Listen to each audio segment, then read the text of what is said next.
I now give the floor to His Excellency Peter Mohan Pieris, Head of the Delegation of Sri Lanka.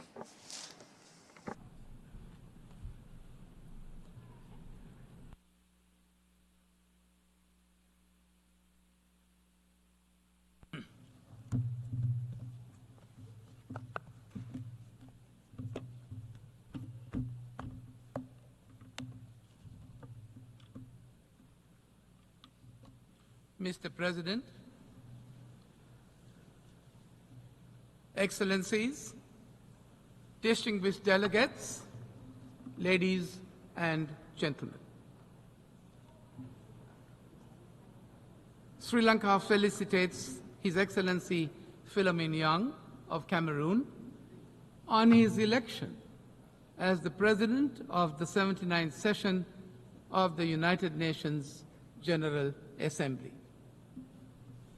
Mr. President, against the background of global turmoil, setbacks and transformations, the aspirations of this year's Assembly for a better global future resonate with those of the people of Sri Lanka.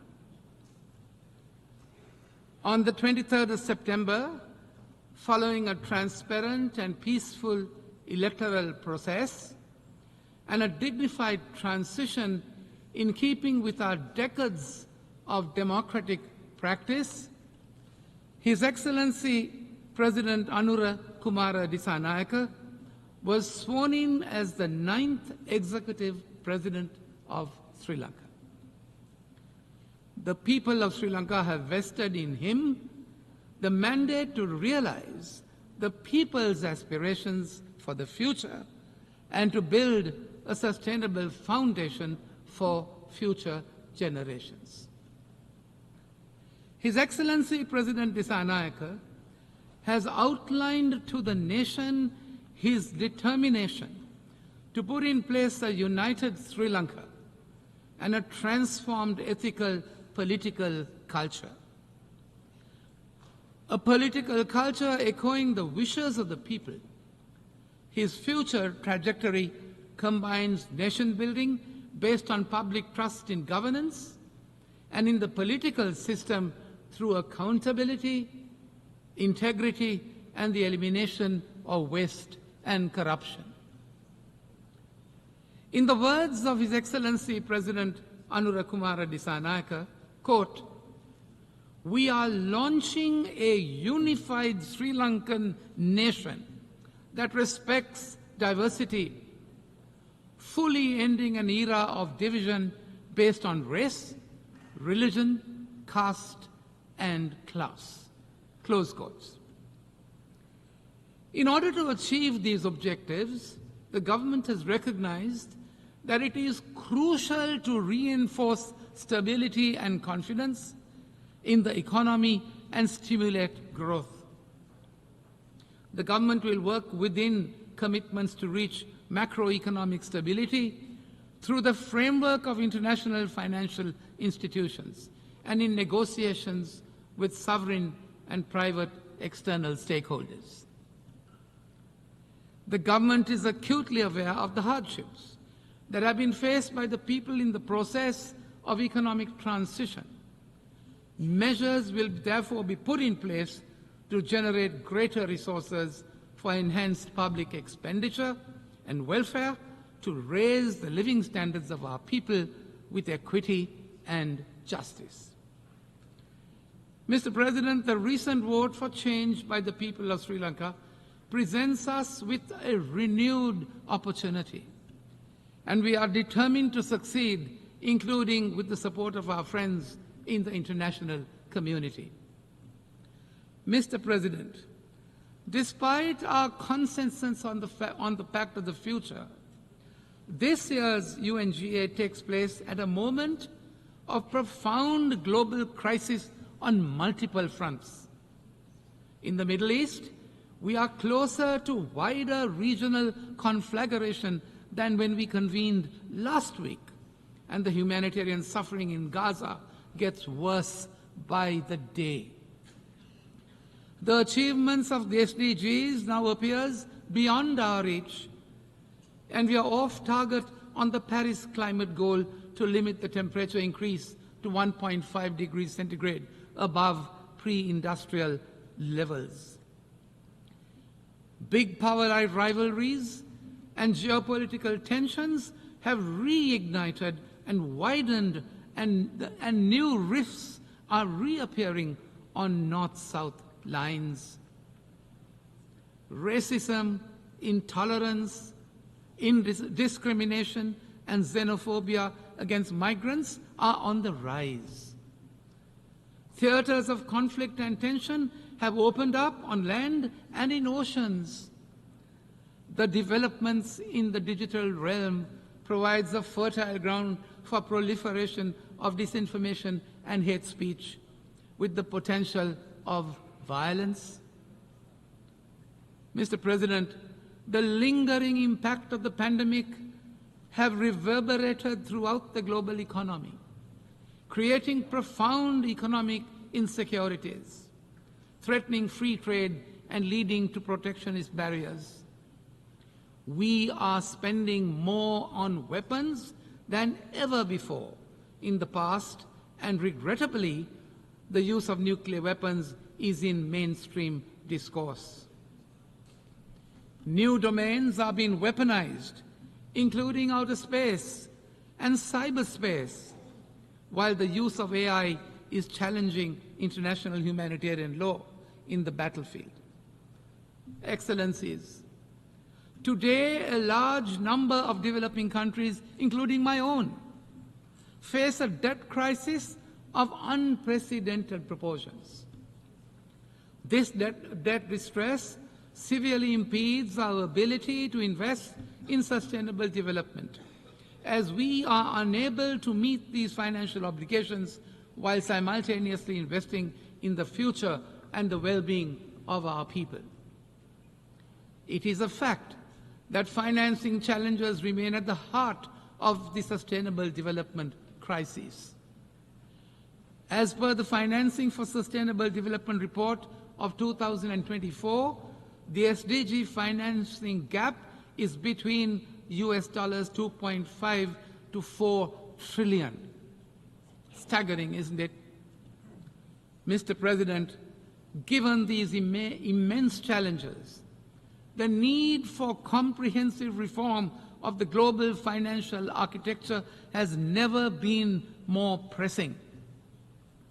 The current international debt resolution framework has failed to respond adequately and efficiently to contemporary challenges.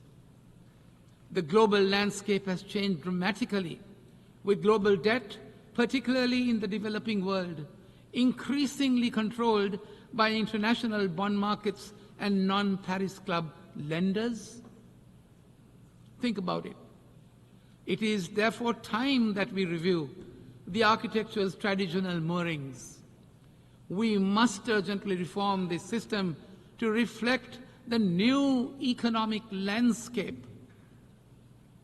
It is therefore necessary, we say, to find a more efficient, comprehensive, and equitable way to address the debt crisis. Mr. President, other institutions of global governance that reflect the world of the past century need to be reformed to meet the challenges of the present and the future. The composition of the Security Council must be expanded to be representative of current global diversity and decision-making. In parallel, the role of the United Nations General Assembly, the most representative primary organ of the United Nations, where all countries have an equal voice, must be strengthened and revitalized. Mr. President, Sri Lanka's commitment to maintaining global peace and security has been unwavering. We recognize that peacekeeping is one of the most effective tools to the United Nations to help member states to manage the difficult phase of transitioning from conflict to peace. Sri Lanka has been contributing to United Nations peacekeeping operations in some of the most hostile and demanding deployments. Over 23,000 men and women from Sri Lanka, armed forces and police have contributed to ensuring international peace and security under the UN banner over the past 6 decades and has been commended for high-caliber service. Mr. President, beyond economic recovery, we face an even greater existential threat, the ongoing climate crisis, and the accompanying need for a just energy transition. Although our development strategy has not contributed to climate degradation, Sri Lanka has taken concrete steps to address these challenges. We will increase our nation's forest coverage and increase renewable energy in our energy mix. It is time for developed countries, Mr. President, to fulfill their obligations and assume their fair share of responsibilities under the principle of common but differentiated responsibilities. We need their support in mitigation and adaptation efforts, as well as compensation for loss and damage. Without a concerted international effort, Mr. President, to bridge the climate financing gap, the burden of climate impacts will continue to fall most heavily on those least responsible for the crisis. Sri Lanka is committed to phase out coal by 2040 and reach net zero carbon emissions by 2050. As a climate vulnerable country, Sri Lanka has been advocating for operationalization of the Loss and Damage Fund and called for climate justice. There is therefore an urgent need, we say, for increased climate financing, especially for vulnerable developing nations like Sri Lanka. Mr. President, 2 other critical issues which are also relevant to Sri Lanka as an island nation were part of the discourse during this year's high-level week. Sea level rise is an imminent reality affecting millions. While Sri Lanka has taken mitigatory measures nationally, as included in the National Adaptation Plan for Climate Change, it is through concerted international action that solutions can be implemented to halt the global warming that is the cause of sea level rise. Sri Lanka initiated the UNGA resolution on declaring 1st of March as the World Seagrass Day to bring international attention and awareness on a small but significant aspect of universal importance of combating climate change. Sri Lanka has further been recognized for its contribution to mangrove regeneration programs as a 2024 World Restoration Flagship by the United Nations under the UN Decade on Ecosystem Restoration. Mr. President, antimicrobial resistance has become a critical public health issue the world over, with bacterial resistance linked to around 5 million deaths worldwide annually. Alarming. AMR, if not contained, has the potential to spiral into a development issue, as well with life expectancies declining worldwide. We welcome the target of mobilizing US $100 million through the Antimicrobial Resistance Multi-Partner Trust Fund to ensure that 60% of countries have funded action plans by 2030.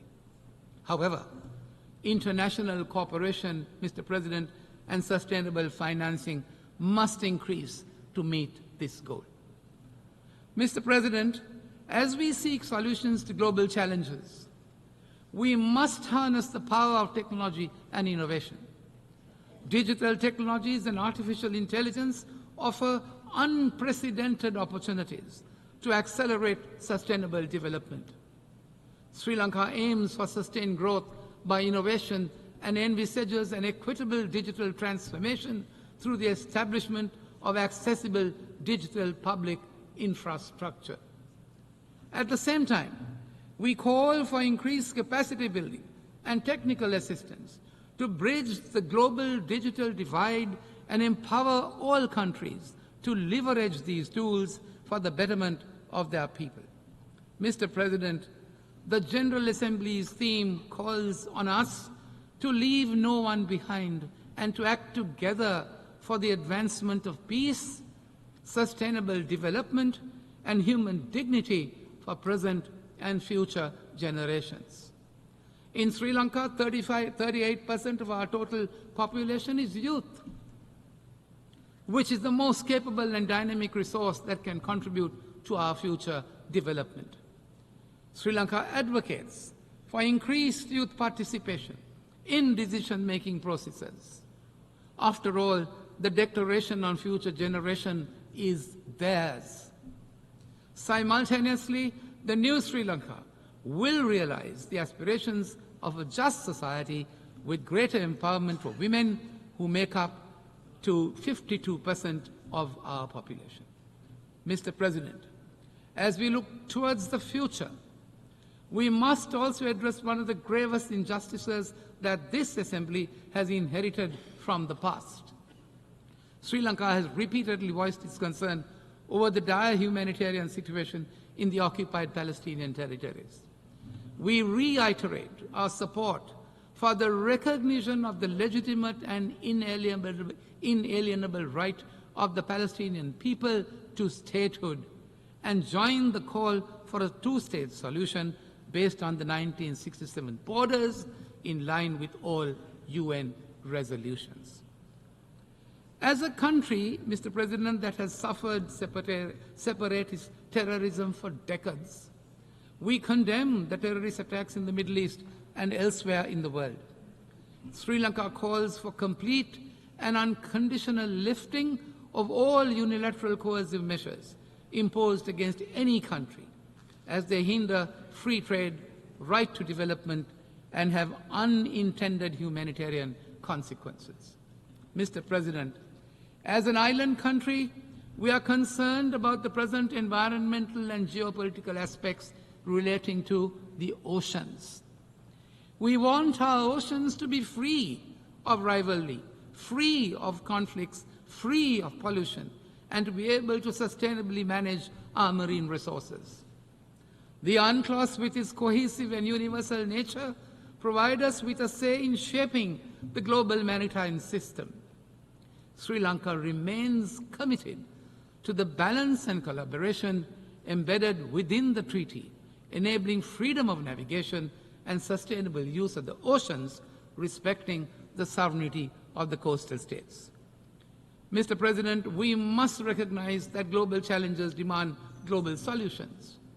In our interconnected world, no country can solve these complex problems in isolation.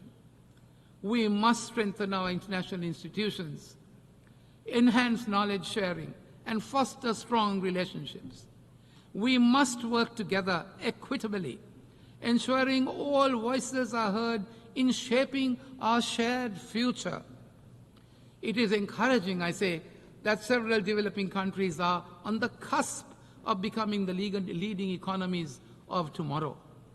We must bolster South-South cooperation to foster economic growth, social progress, and sustainable development among us. However, South-South cooperation is not a substitute, we appreciate, for the responsibilities of the Global North as set out in the Addis Ababa Action Agenda and the Paris Agreement. Mr. President, in conclusion, as Sri Lanka embarks on a path of national unity, ethical governance, and economic recovery, and growth with justice and equity under a new leadership, we reiterate our commitment to multilateral cooperation in pursuit of peace, of prosperity, and of sustainability. We must harness the power of international solidarity, my dear friends, to confront the interconnected challenges before us, as well as to explore durable solutions to the generations to come. I thank you, Mr. President. Muchísimas gracias al jefe. I thank the head of the delegation of Sri Lanka.